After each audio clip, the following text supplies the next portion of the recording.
இருளை விலக்கி உலகை எழுப்பும் ஞாயிறு அங்கே குடியிருப்பான். அவன் ஆனை முகத்தனின் அடியவர் மனத்தில் ஒளியாய் வந்து கொலுவிருப்பான்.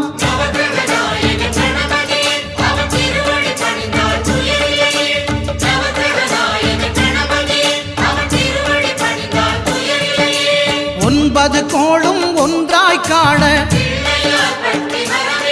அங்கு கற்பகம் என்னும் கடவுளின் மெய்யில்